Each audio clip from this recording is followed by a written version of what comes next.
sebab Dia layak kita sembah. Haleluya.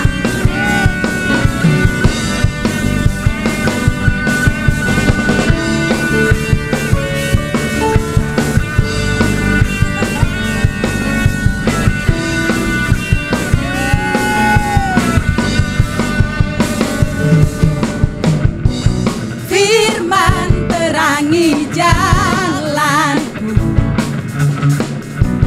perisai iman di setiap waktu, lindungiku dari segala. Tak pernah ku ragu karena Dia bersamaku, setia menjaga dengan kuasa mulia. Hanya di dalam namanya Yesus kau sumber pengharapan di sepanjang hidupku. Hanya di dalam kuasanya pasti tersedia kemenangan bagiku selama-lamanya. Kebenarannya yang membebaskan kami. Amin.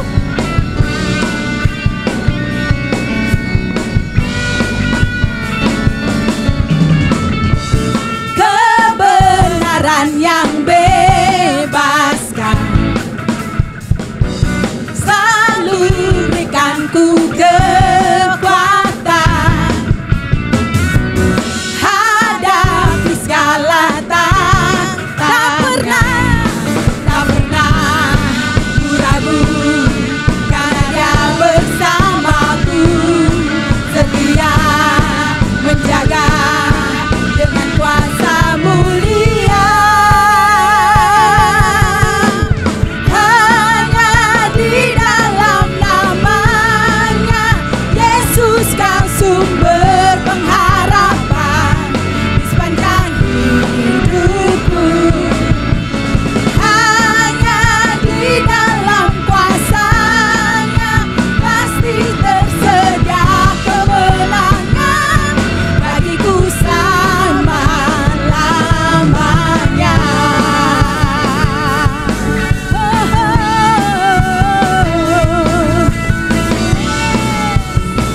Kebenaran yang membebaskan kami.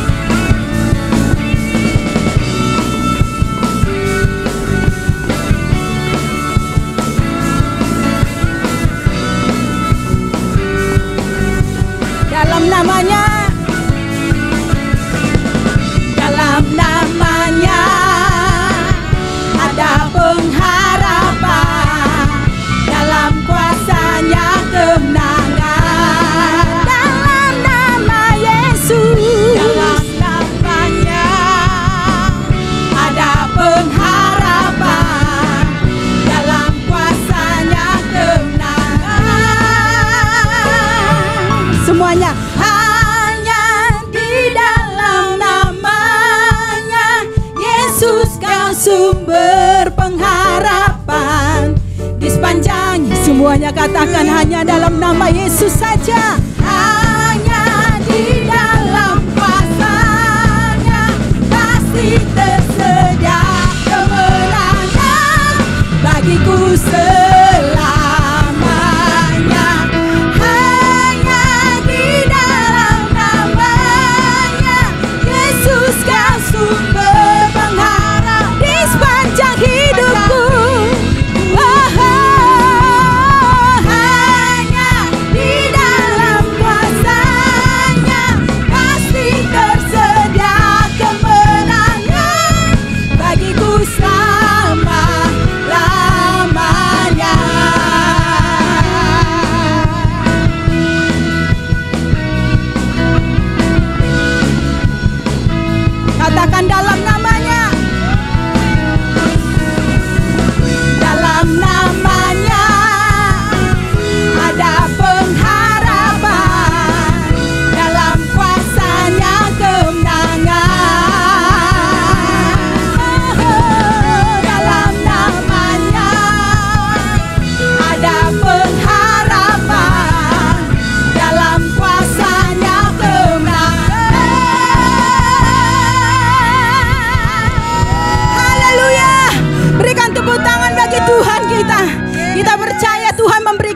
kuasa untuk menginjak-injak segala musuh kita. Amin. Haleluya. Tuhan Yesus baik.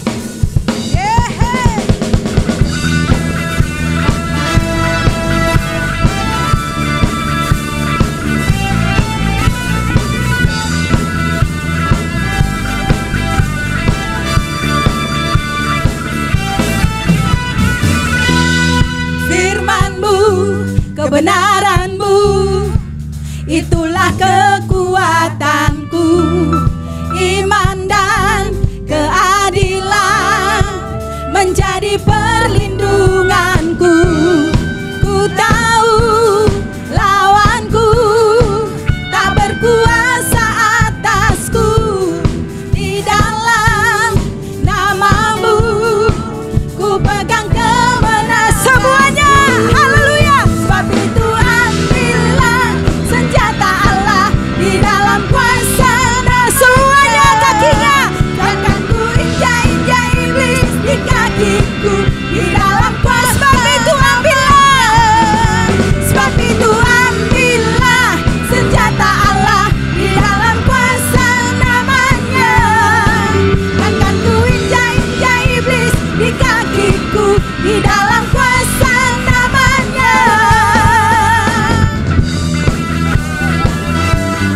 Terima kasih Tuhan.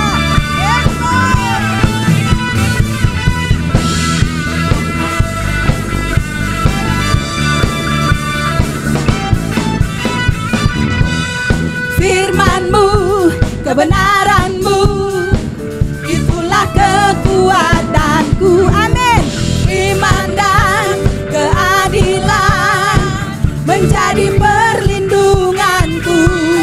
Ku tahu lawanku tak berkuasa atasku.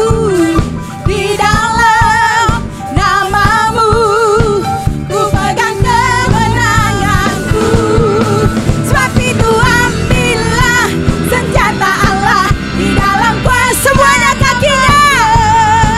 Takkan ku injak-injak iblis di kakiku di dalam kuasa. Sebab itu ambillah. Sebab itu ambillah senjata Allah di dalam kuasa namanya. Takkan ku injak-injak iblis di kakiku di dalam kuasa. Katakan nama Yesus. Oh Yesus, Yesus namanya berkuasa. Oh Yesus, Yesus ada kuasa dalam namanya. Berikan tepuk tangan bagi Tuhan. Tuhan memberikan kita kuasa untuk mengalahkan segala musuh-musuh kita. Haleluya. Jangan takut, Tuhan menyertai kita.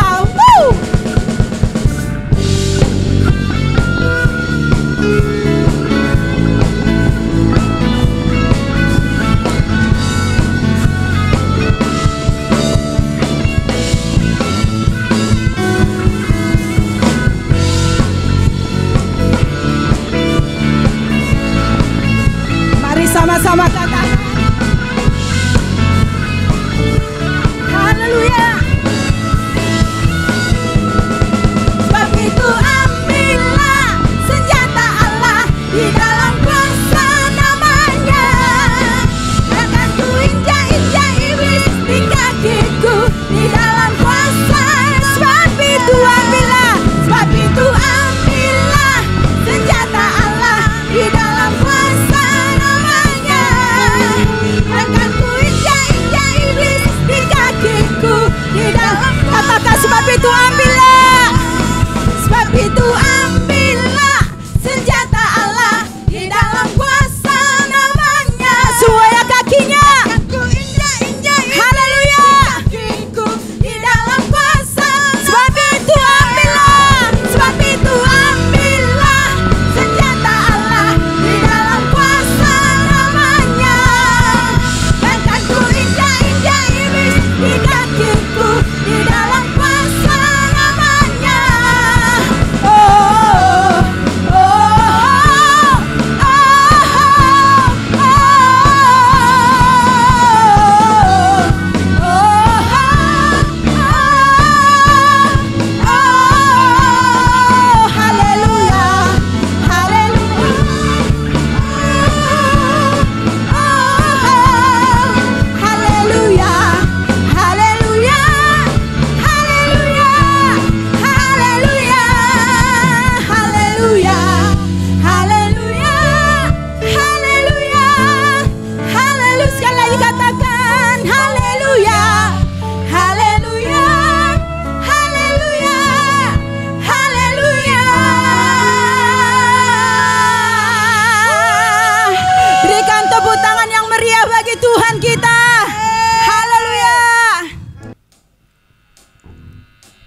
Yesus, Engkaulah pengharapan kami.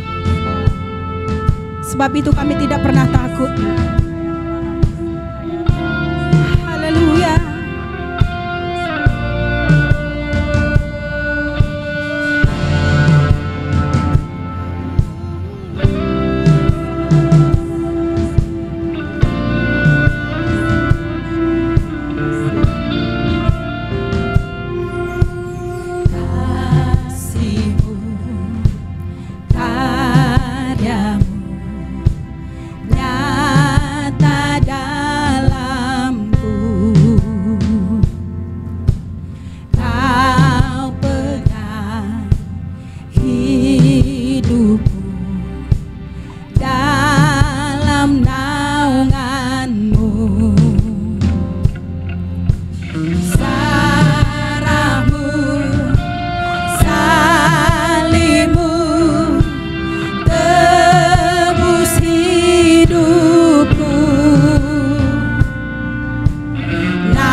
Dalam hidupku Tuhan, dalamku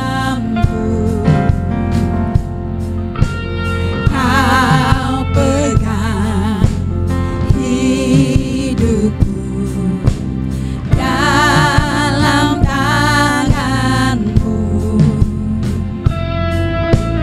Darahmu, salibmu, hidupku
Amin.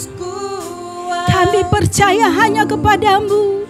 Ku percaya, ku aman dalammu.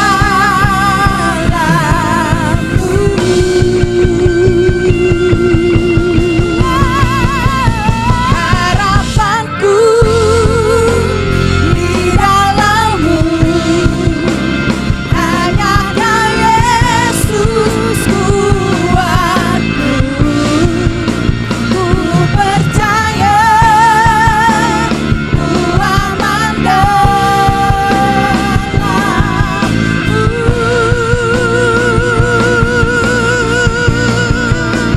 Ku percaya, ku aman dalammu. Ku percaya, ku aman. Ku percaya, ku aman dalammu.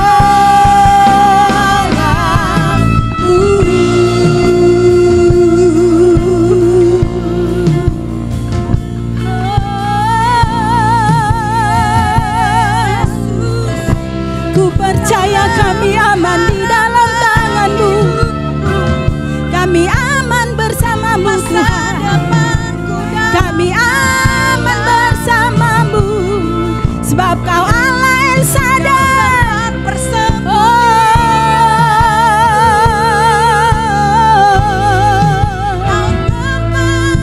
Yesus, ku aman bersama-Mu.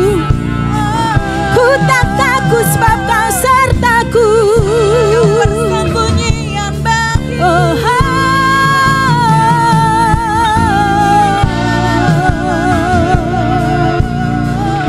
El Shaddai, El Shaddai, El Shaddai, El Shaddai, Allah Maha Kuasa. Berkat-Mu melimpah Tuhan. Dia Kau yang besar, Dia Kau Allah yang besar. El Shaddai mulia,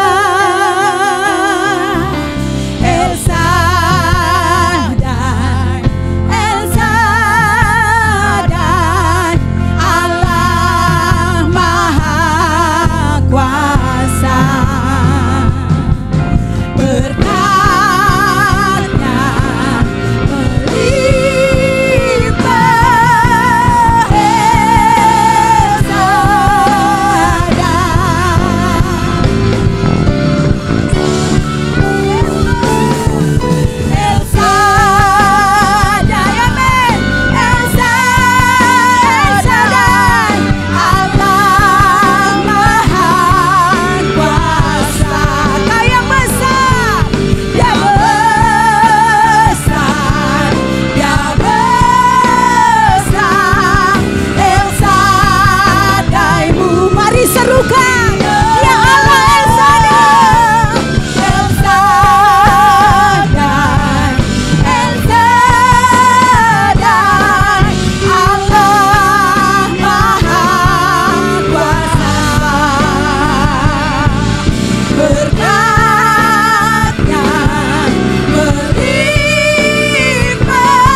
Tuhan Yesus, Kau Allah El Shaddai, dan kami siap untuk diberkati oleh firman-Mu.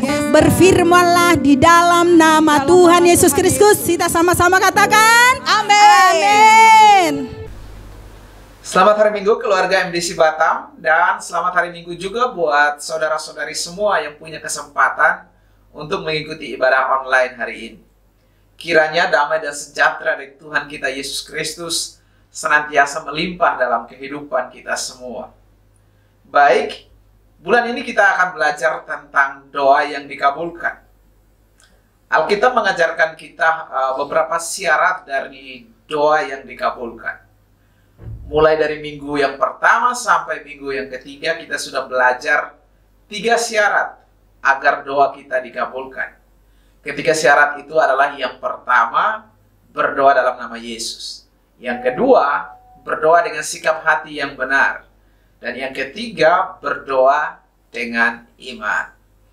Hari ini kita akan mempelajari syarat yang keempat, yaitu berdoa dengan kesepakatan. Nah, buat Bapak, Ibu, dan saudara-saudari yang belum mendengarkan 3 syarat yang sudah saya sebutkan tadi, sesudah ibadah online ini Bapak, Ibu, dan saudara-saudari bisa mendengarkan kembali khotbah dari minggu pertama sampai minggu ketiga melalui YouTube channel yang sama. Dan buat saudara-saudari yang suka mencatat khotbah, inilah tema khotbah saya hari ini, yaitu pentingnya kesepakatan di dalam berdoa. Sekali lagi, pentingnya kesepakatan di dalam berdoa. Sebelum kita merenungkan firman Tuhan, marilah kita menghampiri Tuhan sebelum kita mendengarkan firman-Nya. Marilah kita berdoa. Allah Bapa kami, terima kasih untuk kasih anugerah-Mu dalam hidup kami. Hati dan pikiran kami sekarang siap untuk menerima firman-Mu. Bantulah saya untuk dapat berbicara dengan kata-kata yang sederhana, yang mudah dicerna dan dimengerti oleh umat-Mu yang mendengar saat ini. Dalam nama Yesus kami sudah berdoa. Amin. Mari kita mulai dari Matius pasal 18 ayat 19. Di sana dikatakan demikian. Dan lagi aku berkata kepadamu, jika 2 orang daripadamu di dunia ini sepakat meminta apapun juga, permintaan mereka itu akan dikabulkan oleh Bapa-Ku yang di sorga. Dari ayat ini, kita diberitahu, agar doa kita dikabulkan, maka kita harus berdoa dengan kesepakatan. Tadi dikatakan bahwa, jika 2 orang daripadamu di dunia ini sepakat meminta apapun juga, permintaan mereka itu akan dikabulkan oleh Bapa-Ku yang di sorga.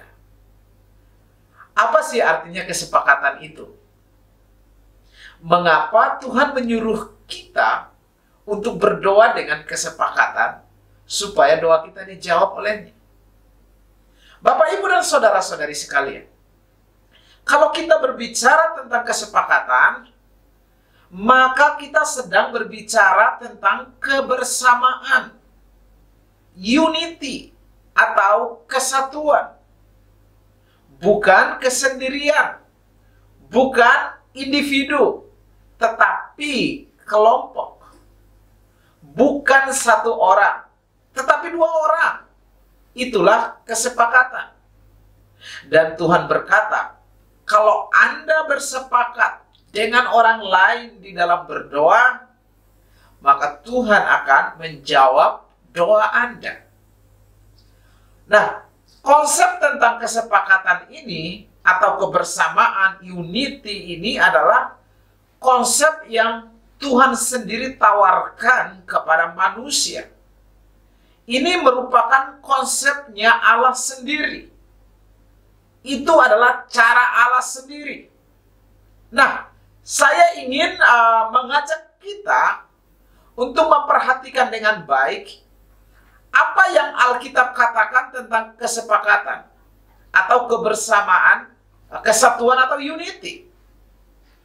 Yang pertama, kita mulai dari Kejadian pasal 1 ayat 26.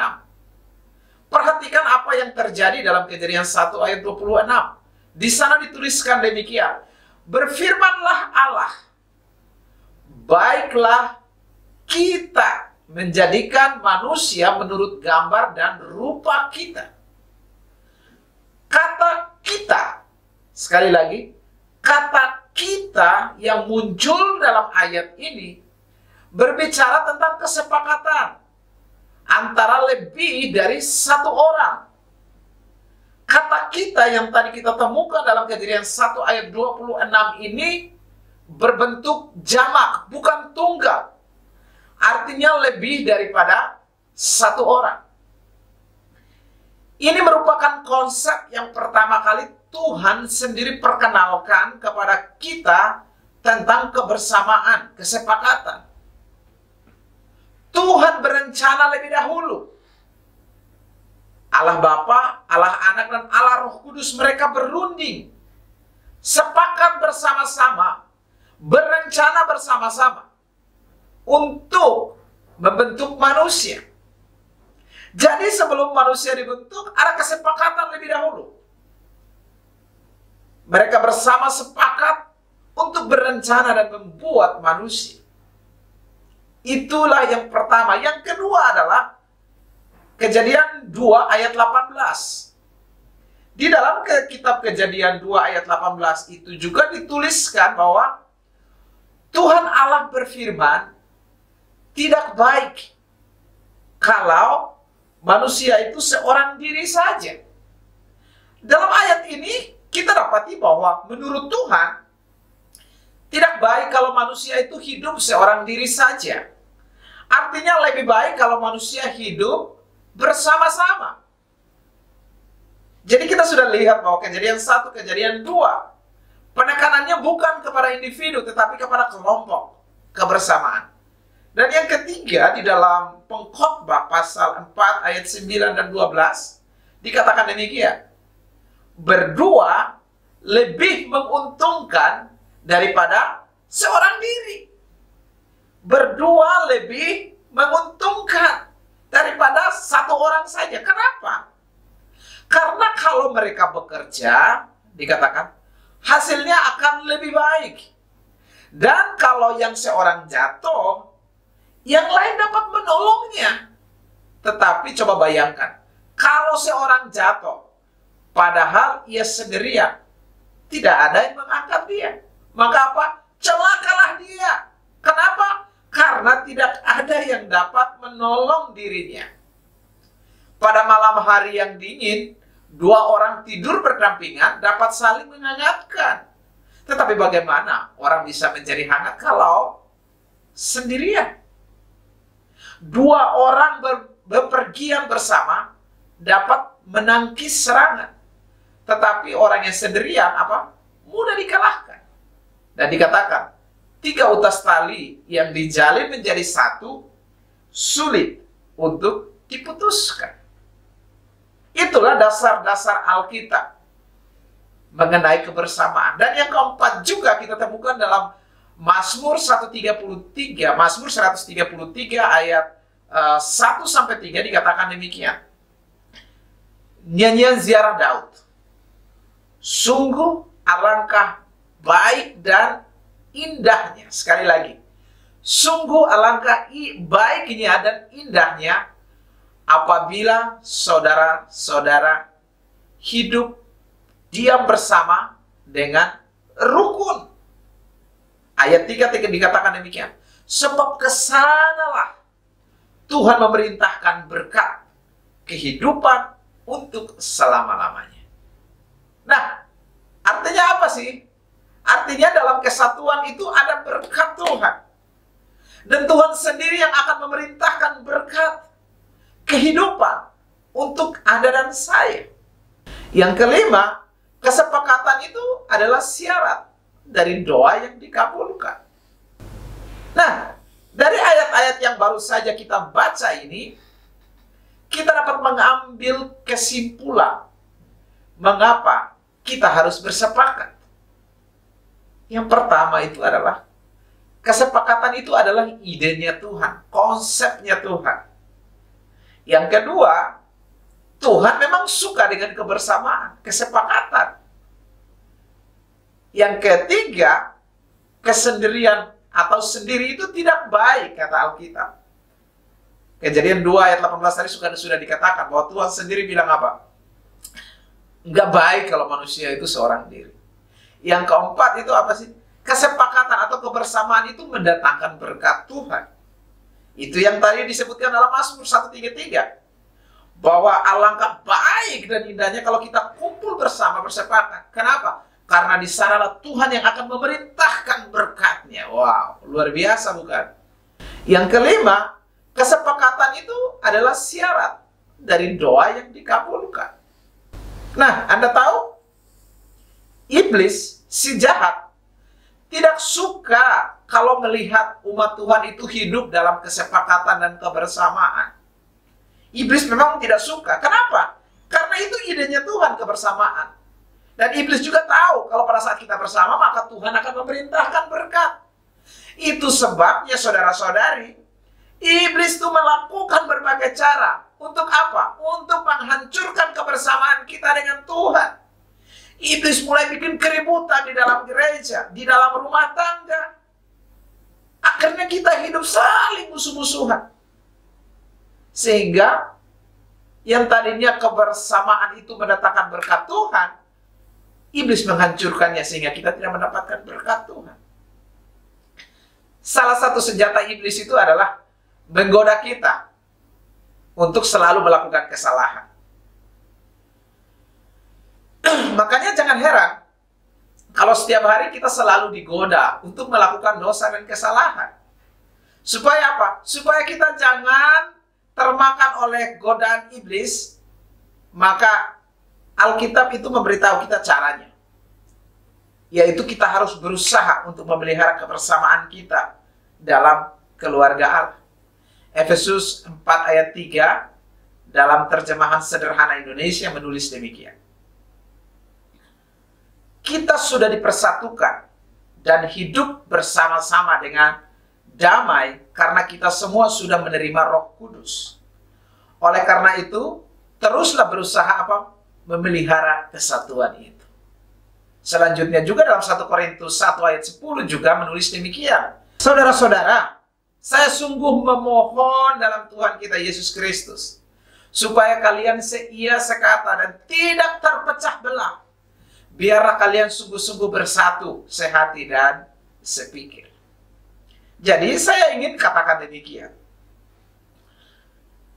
Yang menjadi fokus dan perhatian kita adalah bukan kepada apakah Tuhan mau mendengar dan menjawab doa kita atau tidak. Bukan itu fokus kita. Yang harus menjadi fokus kita adalah apakah kita sudah hidup dalam kesepakatan atau belum? Apakah di dalam rumah tangga kita ini ada kebersamaan atau tidak? Antara suami istri, suami dan anak-anak dan orang tua, istri dan suami, orang tua dan anak-anak, ada kebersamaan apa tidak? Karena jawaban Tuhan terhadap doa itu tergantung kepada kesepakatan bersama. Bukan kepada individu orang. Memang ada saat-saat di mana Tuhan akan menjawab pergumulan pribadi kita. Tetapi yang sedang kita bicarakan hari ini adalah tentang kesepakatan. Jadi yang menjadi fokus kita adalah senantiasa hidup di dalam kebersamaan, kesatuan, atau kesepakatan. Itu sebabnya pada kesempatan ini saya akan membagikan kepada kita semua beberapa langkah-langkah praktis agar kita dapat hidup di dalam kesepakatan yang bersama. Nah, sebelum saya akan membagikan kepada kita langkah-langkah praktisnya, terlebih dahulu saya akan mengajak kita untuk membaca secara lengkap Injil Matius pasal 18 ayat 15 sampai ayatnya yang ke-22. Mari dengarkan Matius 18 ayat 15 sampai 22 sebagai berikut. Dikatakan demikian. Apabila saudaramu berbuat dosa, tegurlah dia di bawah 4 mata. Jika ia mendengarkan nasihatmu, engkau telah mendapatkannya. Jika ia tidak mendengarkan engkau, bawalah seorang atau 2 orang lagi, supaya atas keterangan 2 atau 3 orang saksi perkara itu tidak disangsikan.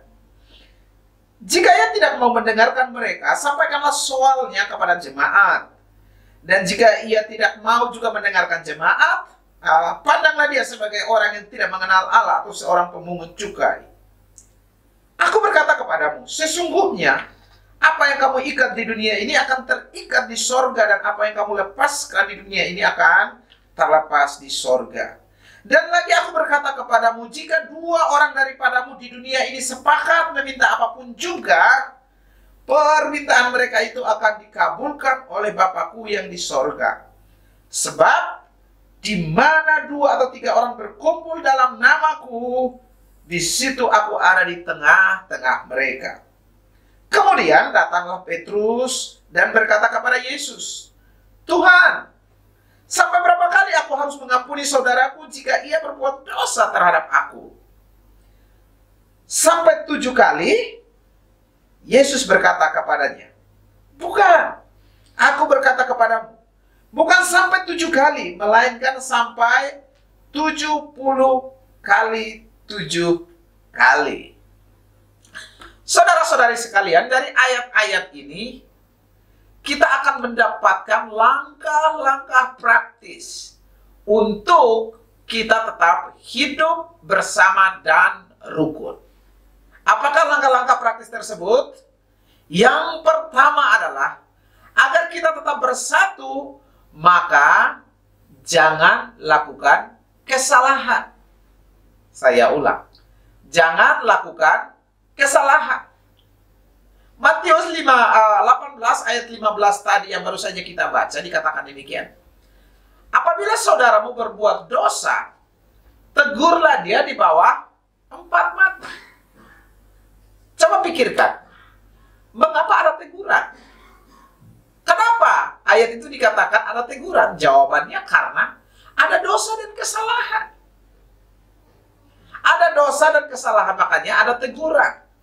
Saudara-saudari sekalian, dosa atau kesalahan itu adalah virus yang menghancurkan kebersamaan antara sesama anak Tuhan. Dosa adalah pemicu perpecahan dalam tubuh Kristus. Pada saat kita semua menerima Yesus sebagai Tuhan, kita semua sudah menjadi anggota keluarga Allah. Kita semua menjadi anak-anak Tuhan. Dan Tuhan menjadi Bapa kita. Nah, tentu saja si jahat tidak suka dengan hal ini. Iblis tidak suka kita hidup bersama dengan Tuhan. Itu sebabnya iblis selalu melakukan berbagai cara untuk menghancurkan kebersamaan anak-anak Tuhan. Salah satu senjata iblis adalah seperti tadi sudah saya katakan, menggoda kita untuk melakukan dosa dan kesalahan.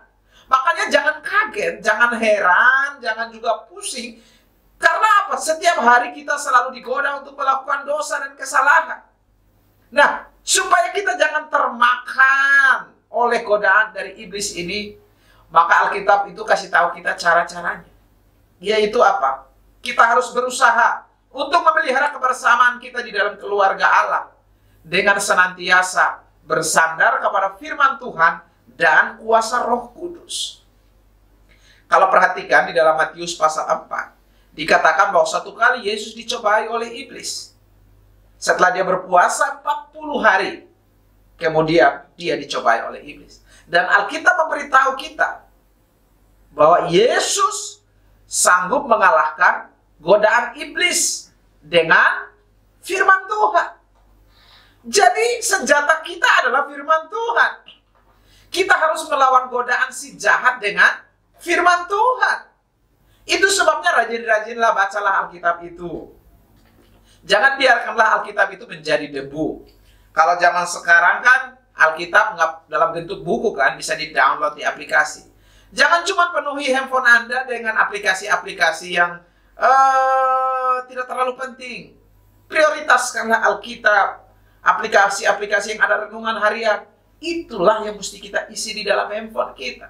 Kenapa? Karena itu merupakan senjata kita. Senjata yang kita pakai untuk mengalahkan godaan daripada si jahat yang selalu untuk menghancurkan kebersamaan kita dengan anak-anak Tuhan yang lainnya. Langkah yang kedua sekarang agar kita tetap bersatu adalah beranilah untuk memberi nasihat dan menegur saudara kita yang berbuat salah. Beranilah menegur orang yang berbuat salah. Matius 18 ayat 15 yang sudah kita baca tadi menulis demikian. Apabila saudaramu berbuat salah, kalimat berikut, tegurlah dia. Dikatakan apa? Tegurlah dia di bawah 4 mata. Jadi kalau ada saudara kita yang kita tahu dia berbuat salah, maka sudah menjadi tugas kita untuk apa? Menegur dirinya. Nah, zaman sekarang kita suka bilang kayak gini. Gak enak menegur dia. Takut tersinggung. Wah, gak berani saya menegur dia, dia kan pendeta. Wah, gak berani saya menegur dia, dia kan ketua kesan. Aduh, saya gak mungkin lah menegur dia, saya kan masih muda. Ingat, kalau kita tidak menegur, maka kita sedang mengizinkan perpecahan itu terjadi. Kita sedang memberi kesempatan kepada si jahat untuk menghancurkan tubuh Kristus. Saya paham betul bahwa ditegur itu memang gak enak. Ditegur itu pasti gak enak, perasaan itu gak enak. Entah kita yang ditegur maupun kita yang akan menegur orang, pasti gak enak. Nah, buat Bapak Ibu yang tidak suka untuk ditegur, dengarkan. Ini solusinya. Kalau nggak mau ingin ditegur, ya jangan berbuat salah. Kenapa ada teguran? Teguran itu datang karena ada kesalahan. Kalau tidak ada kesalahan, mana ada yang mau negur? Toh, semua berjalan baik. Jadi kalau kita tidak ingin ditegur, ya udah sederhana aja. Jangan bikin kesalahan. Saya juga paham. Di dunia ini tidak ada yang Superman. Tidak ada orang yang kebal dengan kesalahan. Tidak ada orang yang sempurna. Saya sendiri bergumul dengan berbagai kesalahan yang saya lakukan. Kita adalah manusia yang penuh dengan kelemahan dan kesalahan. Untuk itu di sini kita membutuhkan nasihat dan teguran dari saudara-saudara kita yang lain. Untuk apa? Supaya menolong kita. Oleh karena itu, saudara-saudari, jangan baper kalau dinasehati. Jangan langsung berpindah gereja karena ditegur sama pendeta atau ketua kesan dan lain sebagainya. Kita harus menjadi orang yang berani untuk apa? Mengakui kesalahan kita. Jangan mudah tersinggung dan lain sebagainya. Firman Tuhan katakan kalau ada salah, negur. Dan kalau kita merasa salah, nggak usah melawan. Itulah prinsip firman Tuhan. Dan kalau kita tidak melakukan itu, sebenarnya kita sedang menghancurkan komunitas kita. Bukan cuma itu. Di gereja itu kan banyak ya berita-berita hoax, gosip. Saya pernah katakan demikian. Pada waktu Anda mendengarkan gosip, sebenarnya Anda bukan juga orang yang memberikan solusi terhadap persoalan yang terjadi. Pada waktu Anda menceritakan gosip kepada orang lain, itu sebenarnya Anda sedang membuat masalah baru. Biarlah persekutuan kita saling menjaga satu dengan yang lain. Saling mensupport satu dengan yang lain. Menghindarkan diri dari berita-berita yang tidak benar. Kalau ada teman yang salah, menegurlah. Nasihatilah dengan baik. Dan kalau Anda merasa Anda adalah orang yang bersalah, tidak usah baper kalau ditegur. Terima aja. Nah, supaya kita tetap bersatu, saudara-saudari, ini kuncinya. Berikan pengampunan. Itulah yang disebutkan dalam Matius 18 ayat 21 sampai 22. Dalam terjemahan bahasa Indonesia masa kini katakan demikian. Kemudian Petrus datang kepada Yesus dan bertanya, Tuhan, ini kata Petrus, kalau saudara saya berdosa terhadap saya, sampai berapa kali saya harus mengampuni dia? Sampai 7 kali kah? Yesus menjawab, tidak, bukan sampai 7 kali, tetapi sampai 70 10 kali, 7 kali. Wah. Artinya apa sih? Artinya selalu ada pintu pengampunan yang harus kita bukakan selebar-lebarnya. Berikanlah pengampunan kepada orang yang sudah menyakiti hati Anda. Maafkanlah mereka yang mengakui kesalahannya. Sebagaimana Tuhan telah mengampuni kita, marilah kita mengampuni juga mereka yang bersalah kepada kita. Kiranya firman Tuhan yang saya bagikan kepada kita hari ini menolong kita semua untuk tetap menjaga komunitas kita dengan baik. Dan pada saat kita dalam keadaan bersama, Alkitab berkata bahwa Dia hadir di tengah-tengah kita. Dan kalau Dia hadir, mujizat pasti terjadi. Dan pada saat kita bersepakat untuk berdoa, Tuhan pasti akan mendengar dan menjawab doa kita. Amin. Tuhan Yesus memberkati. Haleluya, haleluya God. Kami mau lebih lagi memuji-Mu Tuhan. Kami mau lebih lagi hidup di dalam firman-Mu.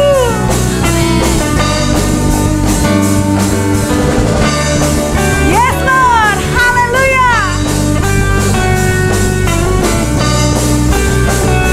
Mari Bapak Ibu katakan, firman terangi jalanku.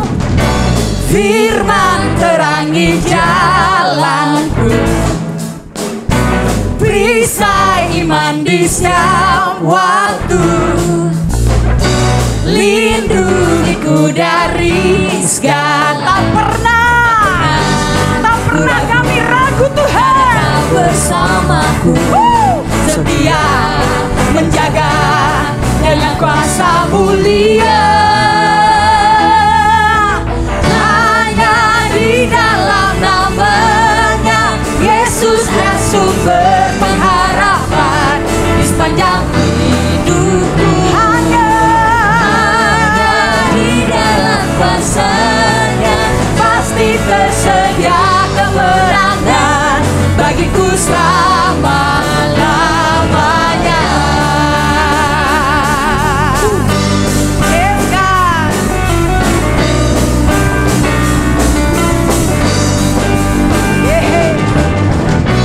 Kebenaran yang bebaskan selalu berikanku kekuatan hadapi segala tantangan. Tak pernah ku ragu karena Dia bersamaku, setia menjaga dengan kuasa mulia. Di dalam namanya Yesus Dia sumber pengharapan di sepanjang hidup. Hanya di dalam kuasa-Nya pasti tersedia kemenangan bagiku selama-lamanya.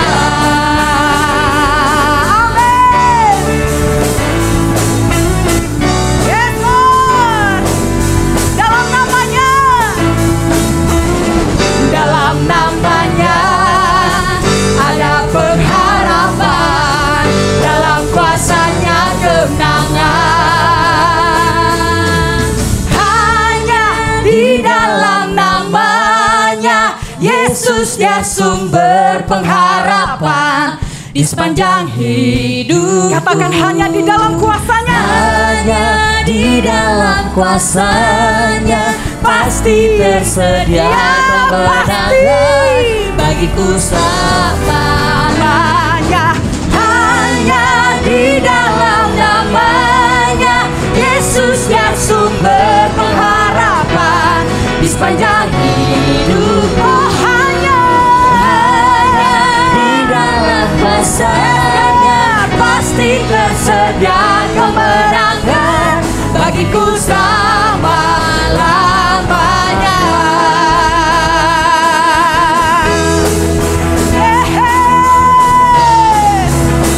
Dalam nama-Mu Tuhan ada pengharapan. Dalam namanya ada pengharapan, dalam kuasa-Nya kemenangan. Dalam nama-Mu, dalam namanya, yes, God, ada pengharapan.